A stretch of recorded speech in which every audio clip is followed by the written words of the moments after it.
Так, друзья, сегодня мы готовим плов от компании ПРС. Один из миллионных рецептов. Не претендуем на Оскар, но делаем, как это делает ПРС. Вот так я готовлю плов. Комментарии по поводу это неправильно и так далее принимаются, да, но не обсуждаются. Начинаем готовить. Значит, начнем мы с лука. Это первый ингредиент, который мы положим в казан наш. Вот, нарезаем, как обычно, полукольцами. И, соответственно, следующее у нас пойдет морковка.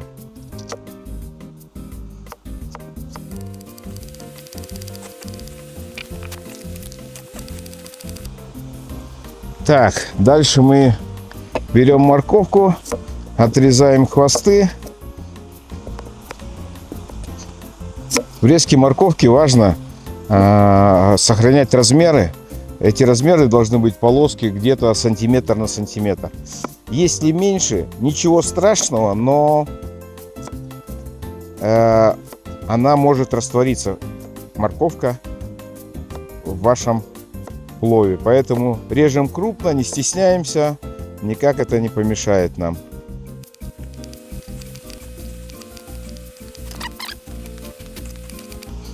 Для плова это, конечно, что лука, что морковки ничтожно мало, но хуже от этого не будет, а ингредиенты у нас ограничены. Поэтому будем делать так. Так, мы нарезали морковку и лук, и, соответственно, мы сейчас, это первое, что у нас зайдет в казан. Сейчас мы займемся розжигом печки и разогреванием казана. Мы для этого специально подготовили мелкую щепу, потому что важный процесс в розжиге и потом в готовке — это правильно поддерживать огонь. Вот. Соответственно, для того, чтобы разжечь, у нас такой небольшой лайфхак. Я чуть-чуть полью маслом, чтобы бумага пропиталась, а тогда она больше будет и быстрее разожгется. Разжигаем. Вначале нам нужен очень сильный огонь для того, чтобы разогреть казан, для того, чтобы разогреть масло. А потом мы будем по мере готовки этот огонь снижать, вплоть до того, что будут одни угли. Костер у нас уже почти разгорелся, теперь мы его ставим. Сейчас у нас мы поставили казан для посушки. Да, когда зальем масло, мы увидим уже пятно масляное, да, и по нему уровень отрегулируем. И таким образом, чтобы у нас ни вправо, ни влево не перехилялось, будем готовить. Итак, у нас, по-моему, разогрелся казан. Мы сейчас проверим. У нас сегодня выпал свежий снег, поэтому мы не постесняемся бросить кусочек и посмотрим. Вот, все, у нас казанчик разогрелся. Все видно. Теперь мы заливаем масло. Вот, не стесняемся. Я волью сюда целый литр. Вот. Если я пойму в процессе, что его многовато, но жарить точно будет удобно, вот, то я его уберу.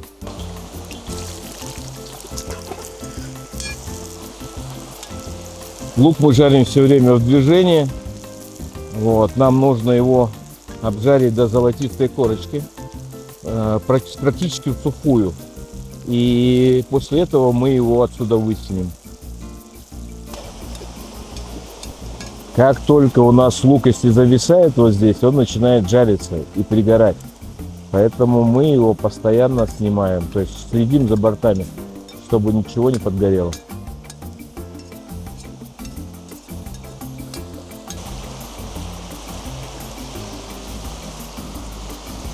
Так, ребят, вот все подошло. Именно вот до такого карамельного цвета должны довести лук и, соответственно, вытащить. Почему мы его вытаскиваем? Потому что если мы его оставляем, то он потом в плове сделает как бы такую кашу какую-то, да, то есть плов будет достаточно липкий. Поэтому мы его вытаскиваем, чтобы он нам потом не сделал плов из плова кашу. Вот. Масло впитало все, что ему нужно. Весь этот аромат шикарный, да. К сожалению, камера до сих пор не передает, а может быть и к счастью, не передает все запахи, которые мы тут чувствуем. Но поверьте нам, это жареный лук, это прекрасно, и вы это тоже знаете. Следующий ингредиент — это у нас мясо. Мы его подготовили. У нас мясо, охота у нас на медведя, но взяли мы с собой мясо. Что мы делаем? Первое. Так как казан не такой большой, а мяса хочется много, народу много, мы сделали вот такие стейки, которые сейчас мы обжарим.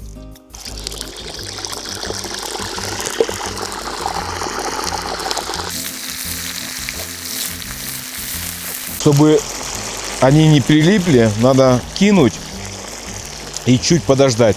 Они чуть обжарятся, и тогда сами отлипнут от кастрюли.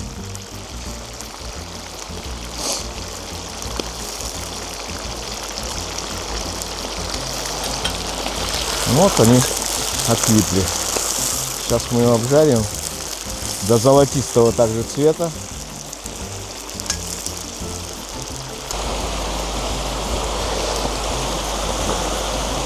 Так, мы зажарили мясо вот до такой золотистой корочки. И сейчас, чтобы нам дальше процессу не мешало, мы его вынимаем. Оно у нас отдыхает. Вот. Пока оно нам не понадобится дальше. Так, следующее у нас идет уже основное мясо. Я его крошу достаточно мелко, для того, чтобы в тарелке оно у нас удобно было его кушать. Вот. Тоже доводим его примерно, чуть-чуть раньше даже мы его вытащим. Не вытащим, а добавим следующий ингредиент.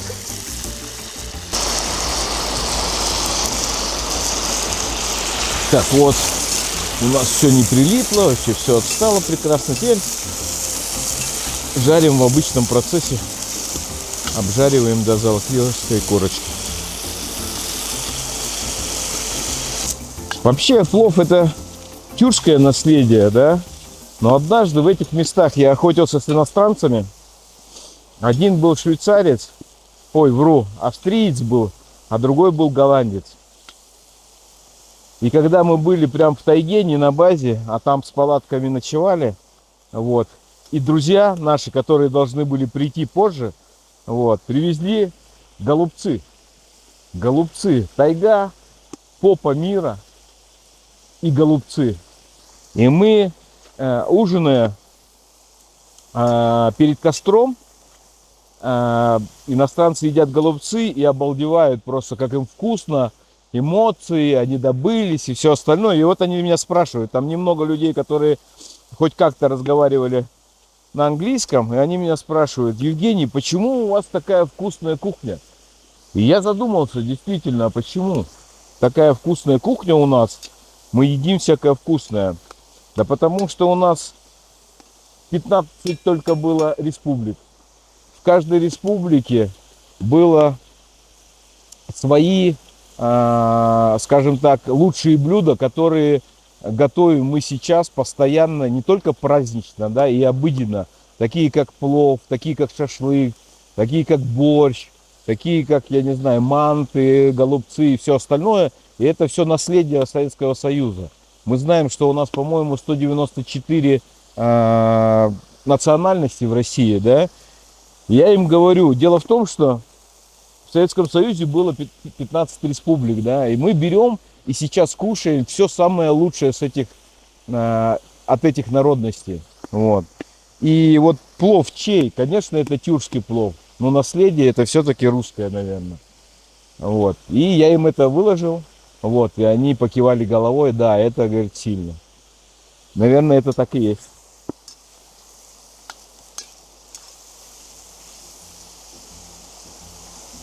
Значит, мы сейчас уже обжарили вот до такого, то есть еще не до золотистой корочки, да, чтобы не пережарить это все, да, но уже подходящее к золотистой корочке, и мы тогда добавляем морковку нашу, вот, и мы где-то ее будем жарить примерно около 10 минут. Нам нужно ее не довести до золотистой корочки, а, скажем так, чтобы она чуть-чуть как это, чуть-чуть размякла, скажем так, да. Вот, обжариваем ее чуть-чуть, скажем так. Сейчас вот делаем обжарочку. Так, пока у нас обжаривается морковь с луком, мы подготовим вот такие вот, это не секретный ингредиент, это у нас курага. Я беру ее всегда очень мелкую и очень сухую, для того, чтобы она сильно не растворилась и не расправилась. Но она отдает свой шарм плову, чуть-чуть сладкого, чуть-чуть кислого и так далее. Вот это, я считаю, чуть большевато, и поэтому мы ее нарежем. Вот. Сейчас мы будем заниматься нарезкой, подготовкой кураги. Она вот прям сухая сильно, я ее ошпарил кипятком, чуть-чуть отмочил, совсем чуть-чуть отмочил. Вот. И теперь мы его нарезаем, чтобы она не была крупной после того, как мы ее приготовим. Вообще я еще кладу изюм в плов. Но изюма мы не нашли, я кладу белый. У нас было очень мало времени на подготовку, поэтому мы решили обойтись. Изюм белый кладу, чтобы цвет был у плова светлый, скажем так. Если черный изюм мы кладем, то, конечно же, там будет как подгоревшее что-то. Поэтому лучше светлый изюм. Вот. Также у нас пойдут орехи. Неважно, какой на самом деле орех. Я делал с разным орехом, и фундуком, и даже и арахис клал. Это тоже придает своему плову такое, ну, и калорийность, и свой вкус.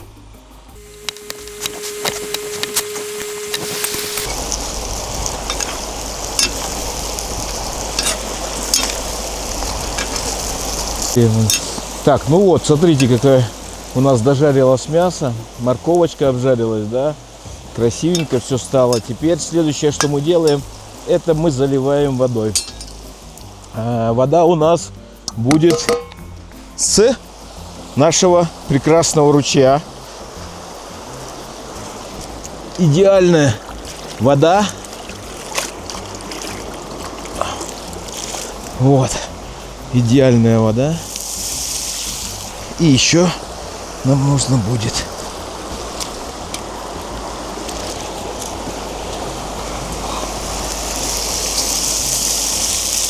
и вот такой супец мы сейчас будем варить. Вот что у нас получилось. Вот. Теперь мы добавляем приправы. Первое, что мы делаем, это соль. На глаз в среднем я беру всегда около 15 грамм, 6 грамм на килограмм. Вот здесь где-то на 3 килограмма. Дальше мы попробуем. Следующий секретный ингредиент. Почему секретный? Потому что я сам не знаю, что тут находится.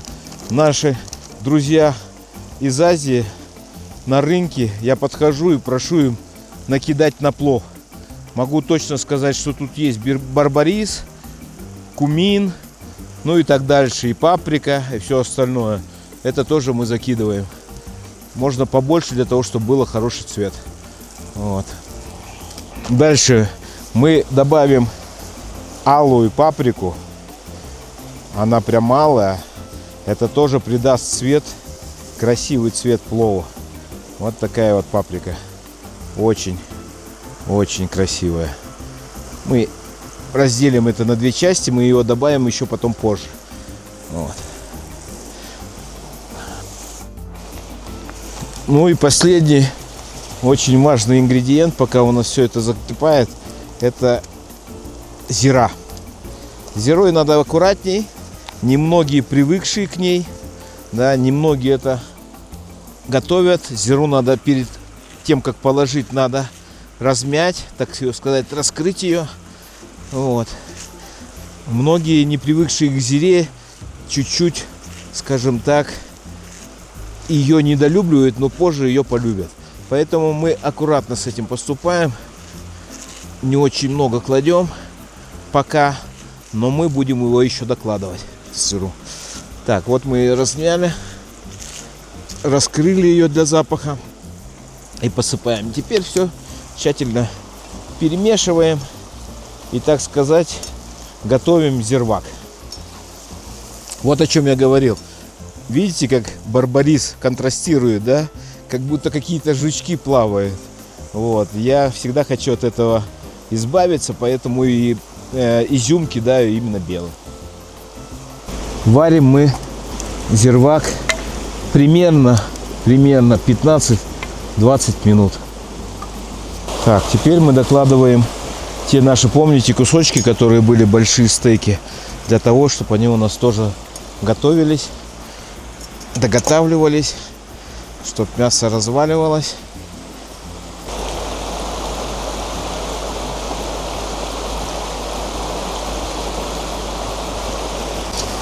Итак, друзья, мы зирвак поварили всего 15 минут. Желательно это делать дольше, но тут у нас товарищи скоро будет выходить на охоту, поэтому мы ускоряем процесс. Думаю, все равно будет все хорошо. Мы добавляем курагу, которую приготовили, разрезали ее всю, распределяем. Вот, делается это именно в последнюю очередь, для того, чтобы курага наша не сильно разварилась, скажем так. Она должна остаться цельная.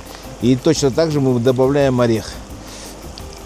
Тоже, чтобы он не развалился, скажем так. Вот. Вот такая вот у нас красота получилась. Вот. Мы это сейчас чуть-чуть подтопим. Мы ничего не мешаем. Мы его чуть-чуть подтопим. Так красиво все разложилось. И смотрите, какой цвет безумный. Для того, чтобы готовить плов, нужно всего лишь две вещи. Всего две. Это хорошее настроение и быть чуть-чуть голодным. Вот. Следующее у нас, что мы добавляем, сразу же мы добавляем рис. Раскидываем его, насколько возможно, дальше мы его разровняем. В одну тарелку у нас не влезло, поэтому мы добавляем вторую тарелку. Теперь мы его равняем, чтобы слой у нас был примерно одинаковый. Вот такая красота у нас, посмотрите. Вот прям все красиво. И что у нас еще остается? У нас остается чеснок. Вот. Я уже говорил, что у нас ограниченные ингредиенты, поэтому это всего 1,5 чесночины, вот, которые мы нашли. Вот, мы его топим. Чеснока я бы сюда положил такие головки, как минимум 4, а то и 5. Вот. Ну, есть что есть. Мы его топим, чтобы он нам не всплывал. Вот. Разравниваем. И опять добавляем воды. Всегда есть такой вопрос, сколько наливать. Кто-то говорит на палец, кто-то говорит на 2. Вот. Я всегда заливаю, чтобы плов покрыла вода. Вот примерно столько нам и нужно. Вот. Мы теперь разравниваем рис. Вода у нас делает уровень определенный, да. И мы сейчас распределяем его. Дальше наши процессы следующие.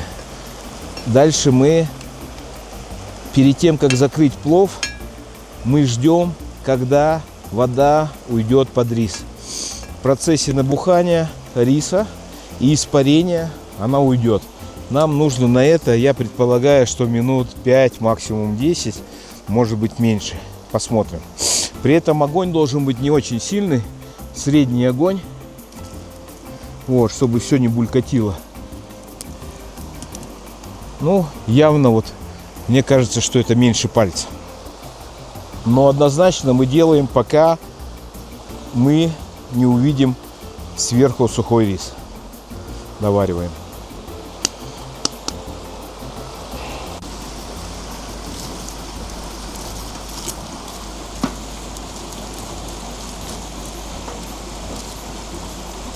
Так, друзья, мы дождались, когда у нас вода, бульон наш ушел, да, и теперь мы делаем такие действия. Мы отгребаем от бортов, делаем небольшую горочку на середину. Рис.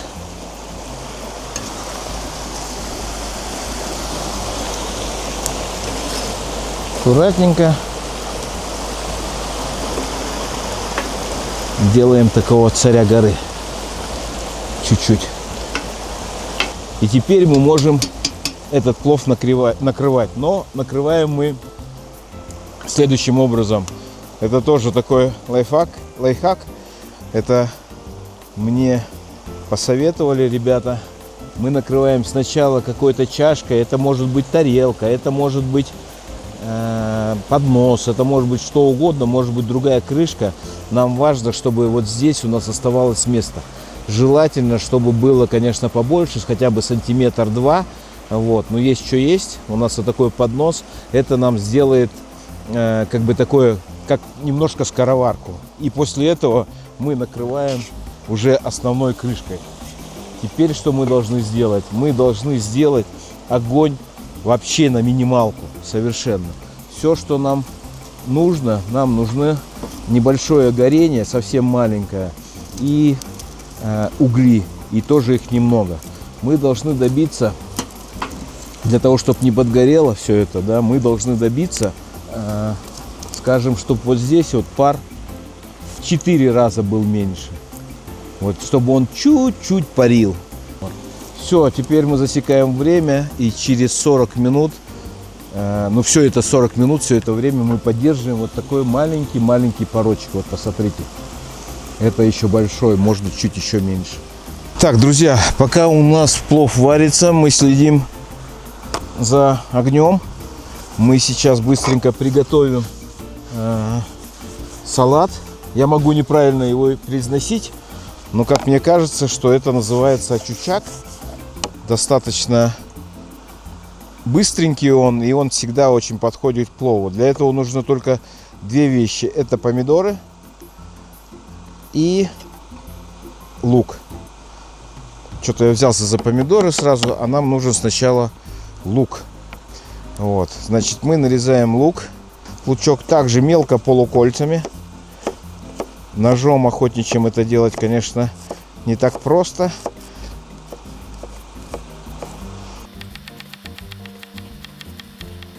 Так, мы берем воду, заливаем лук водой обильно. Вот, и прожимаем лук. Прям хорошенько промываем его для того, чтобы вот эта резкость лука у нас ушла. Так, мы сливаем.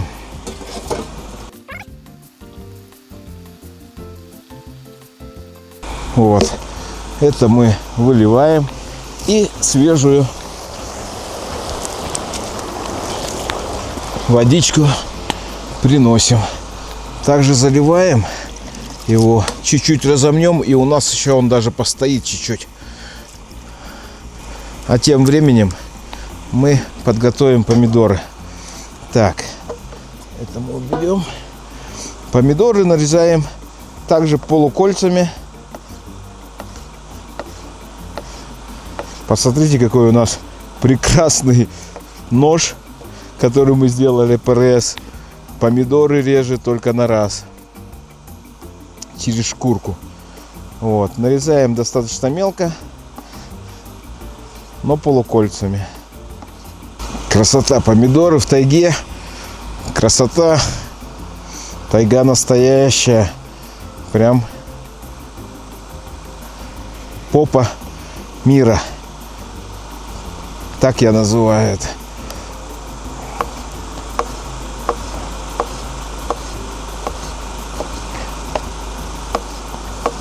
Реально нож режет безумно хорошо, хотя помидоры такие достаточно толстошкурые. Вот. И из специй, что у нас сюда идет, только соль.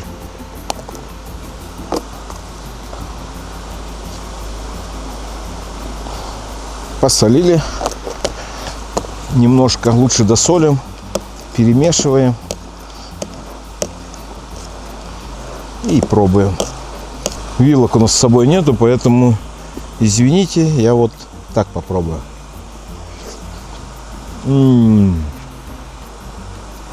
Еще чуть-чуть и пересолил. Ну, поэтому нежный вкус.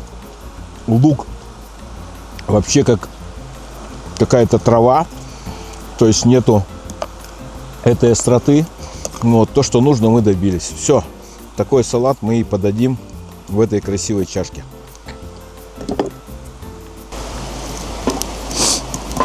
Помните, я говорил о парке вот этом? Вот у нас мы по нему отслеживаем, чтобы было затухание почти. Я добавил пару маленьких таких лучин, да, лучины. Вот. Сейчас они дадут чуть жара и чуть снизится порочек опять. Вот. И таким образом мы будем поддерживать это 40 минут. Уже прошло, наверное, минут 10.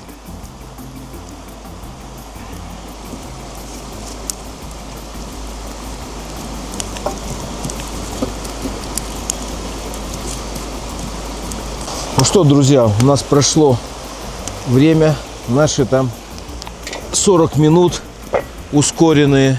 Смотрим, что у нас получилось. Поднимаем поднос.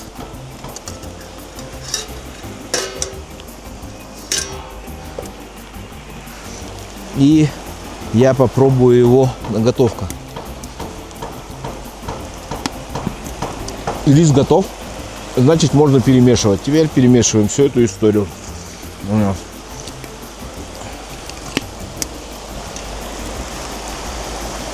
Смотрите, какая красота. Берем с самого низа.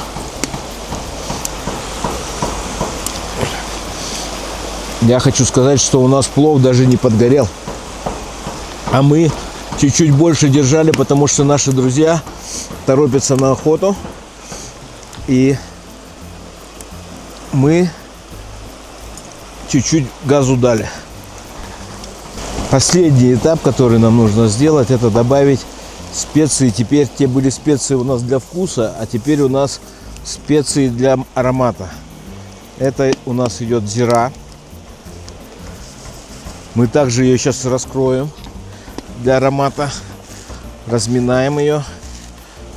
Крепко разминаем.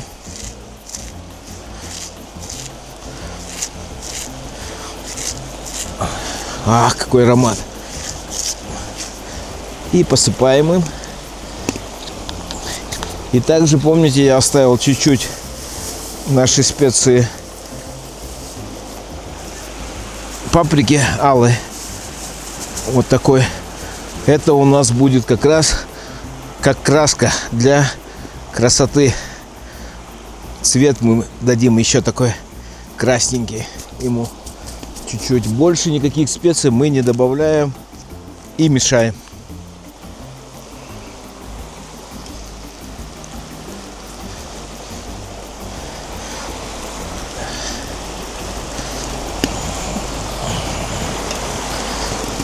Ну, плов, смотрите, какой рассыпчатый у нас, яркий, красивый, вкрапления моркови и ореха, барбариса. Все как надо. Все. Теперь нам нужно его, чтобы он накрыть, чтобы он постоял минут 5, чтобы он дошел. На костре, когда готовится, где-то у нас с одной стороны чуть не доготовилось, где-то чуть-чуть переварилось, поэтому он сейчас под крышкой, уже просто под крышкой уравняется, и будет все у нас здорово. Все, вот такой у нас плов красивый. Поднос, которым мы накрывали, мы накладываем на стол.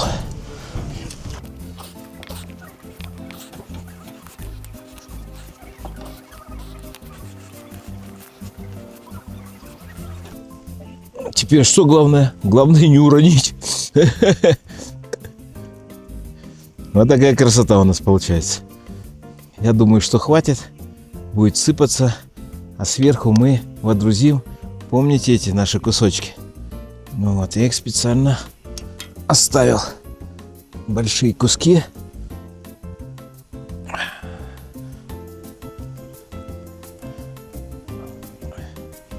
Насколько я помню, у нас их 5 штук.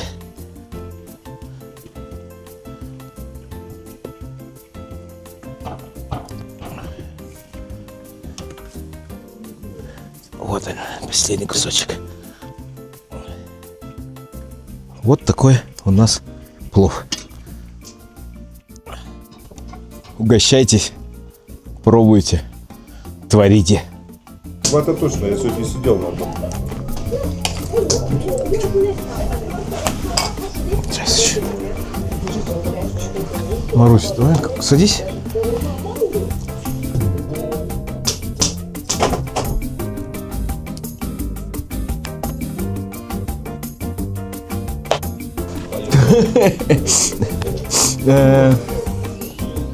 Лепешки тоже приготовлены своими руками на сковородке. Моя супруга готовила. Супер.